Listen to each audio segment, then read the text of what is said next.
Assalamualaikum warahmatullahi wabarakatuh. Nah, baiklah.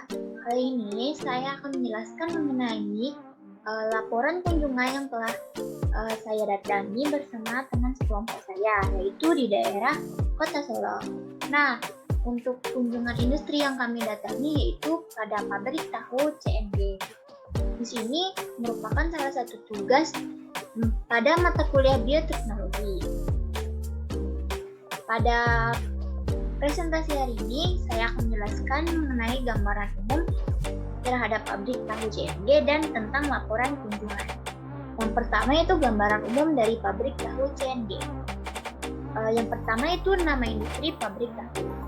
Pabrik tahu ini diberi nama Pabrik Tahu CNG, beralamat di Jalan Sersan Basir nomor 6, Gawan, Tanah Garam, Kota Solo, Sumatera Barat. Nah, sejarah industri pabrik tahu. Di sini teman-teman bisa melihat bagaimana dari penampakan atau bentuk dari pabrik tahu itu sendiri. Nah, pabrik tahu ini berdiri pada tanggal 1 Juni 2002. Nah, pendiri dari pabrik tahu ini sendiri yaitu Bapak Janisar Can Datuk Rajo Bangke. Nah, CNG ini berasal dari singkatan dari suku Minangkabau yaitu Caniago yang merupakan suku dari Bapak Janisar sendiri. Nah, ide ini bermula saat Bapak Janisar merintis industri pabrik tahu, merupakan seorang pedagang aksesoris di Jakarta. Nah, sebelumnya Bapak Janisar ini merantau ke Jakarta dengan keluarga untuk merintis sebagai pedagang aksesoris. Namun, seorang pedagang tidak terlalu menjanjikan karena laporan laba ruginya cenderung menurun. Kemudian beliau disuruh pulang oleh ibunya ke Kota Solo. Nah, sampai di Kota Solo disinilah Bapak Janisar itu terpikir ide untuk mengelola industri tahu. Tapi Bapak Janisar tidak tahu bagaimana memulainya. Lalu Bapak Janisar ini merintis usaha ini dengan belajar dari adik sepupu beliau. Sehingga pada tahun 2002 disinilah Bapak Janisar mendirikan pabrik tahu dengan nama Pabrik Tahu CNG. Nah, proses produksi industri pabrik tahu sendiri. Jumlah produksi pada awal berdirinya hanya sekitaran 100 kg sampai 250 kg tahu. Peralatan produksi pun yang digunakan hanya peralatan sederhana atau belum menggunakan teknologi dan mesin yang canggih. Nah, pada tahun 2016, pabrik tahu ini mulai mengganti alat produksi mereka dengan alat modern, yaitu dengan dinamo agar lebih efisien dan produk yang dihasilkan lebih berkualitas. Adapun alat-alat dalam pabrik tahu yang dipergunakan dalam memproduksi tahu seperti mesin dinamo giling, alat penggiling tahu, mesin penggerak, bak rebusan tahu giling, bak penyaring ragi tahu, tempat cetakan, dan tungku. Dari tahun 2019 sampai sekarang jumlah produksi industri tahu CNG ini juga sudah mencapai 1,5 ton per hari dalam memproduksi tahu, bahkan mencapai 2 ton. Yang kemudian itu ada pemasaran industri dari pabrik tahu ini sendiri. Pada awal berdirinya industri tahu ini, pabrik ini hanya memasarkan produk dengan cara berkeliling ataupun menitipkan tahu di warung-warung yang ada di Tanah Garam dan sekitarnya.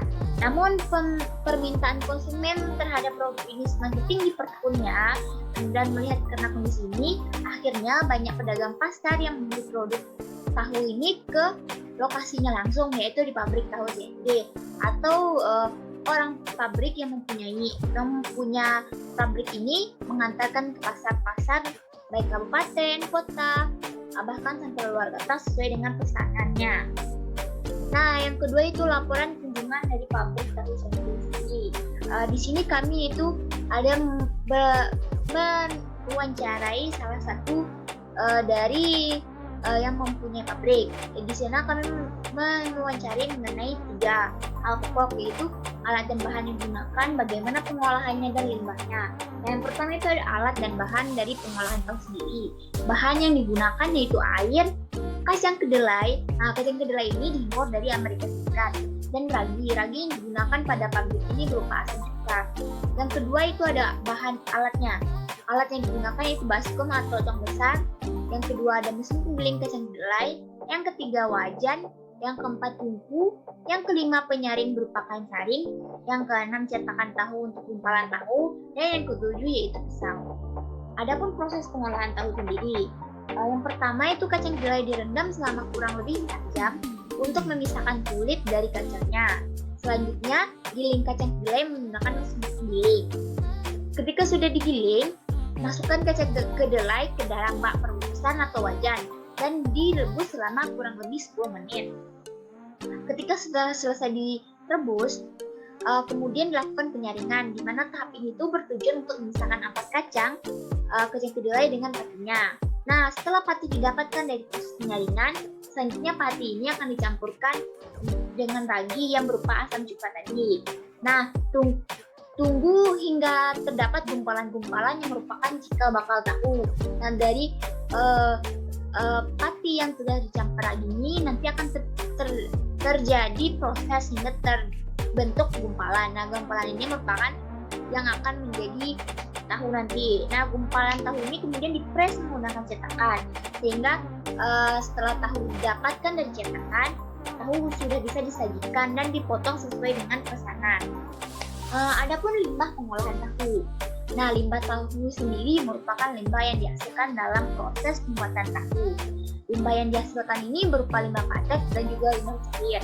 Limbah padat merupakan limbah yang sangat bermanfaat, itu seperti untuk makanan ternak salah satunya.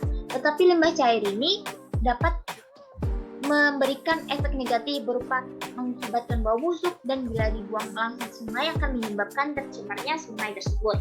Namun pada hasil wawancara dari pemilik tahu ini, info yang kami dapatkan bahwa limbah dari pembuatan ini langsung dibuang ke sungai. Namun pada penerapannya di lapangan sekitar pabrik tahu, belum ada masyarakat yang mengeluhkan akibat dari limbah ini.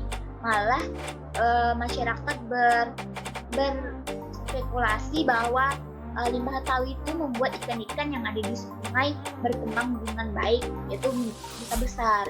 Karena kenapa limbah ini dapat membuat ikan berkembang dengan baik? Karena limbah tahu ini mengandung protein yang tinggi untuk makan dari si ikan. Nah, karena tidak adanya proses pengolahan limbah pada pabrik tahu CNG, kami sedikit memberikan saran untuk pengolahan limbah industri sendiri, yaitu adanya peraturan tentang baku mutu air limbah industri tahu atau tempe menjadikan tantangan bagi pihak industri untuk mengolah air limbah.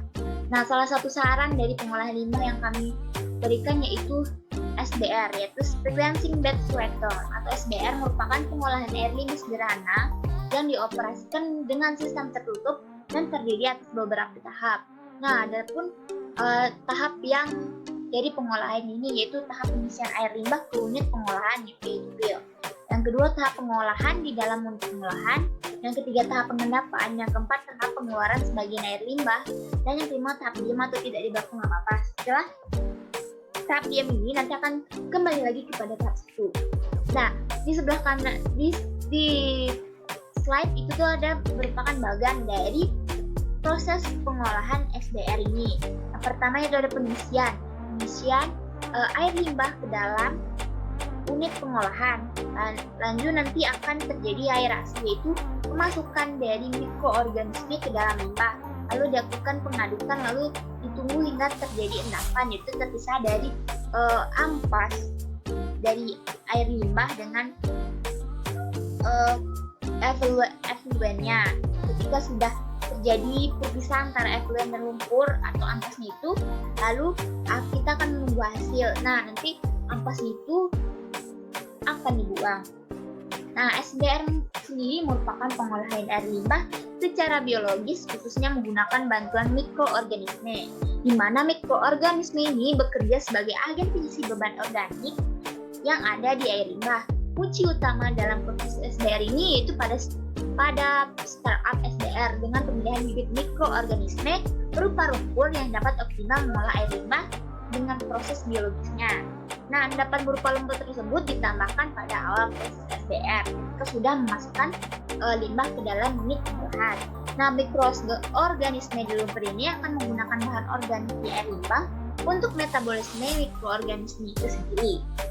Kelebihan dari teknologi SBR ini yaitu fleksibilitasnya menjadi beberapa proses di satu wadah sehingga tidak membutuhkan tempat yang luas. Anggarannya pun untuk pengolahan ini lebih murah karena investasi untuk membangun unit pengolahannya hanya satu atau hanya memakai satu wadah. Nah, namun kelemahan dari unit ini kurang sesuai untuk industri berskala besar atau pabrik yang sudah besar. Nah, adapun selanjutnya itu ada dokumentasi saat kami melakukan kunjungan. Ini merupakan dokumentasi saat kami mewawancarai salah satu pemilik dari pabrik tahu CNG ini. Ini saat kami mendiskusikan bagaimana limbah tersebut. Nah, ini merupakan proses pengolahan dari tahu tersebut. Nah, adapun video dari kunjungan kami. Nah, pada video ini menunjukkan bagaimana proses pengolahan tahu di sana. Di sana ada tahu yang sudah jadi, proses pencetakan, ini proses pengompresan. Nah, yang di belakang sana itu proses penyaringannya dan proses penggilingan di bagian belakang. Nah, mungkin sekian dari saya. Apabila ada kata salah, mohon maafkan.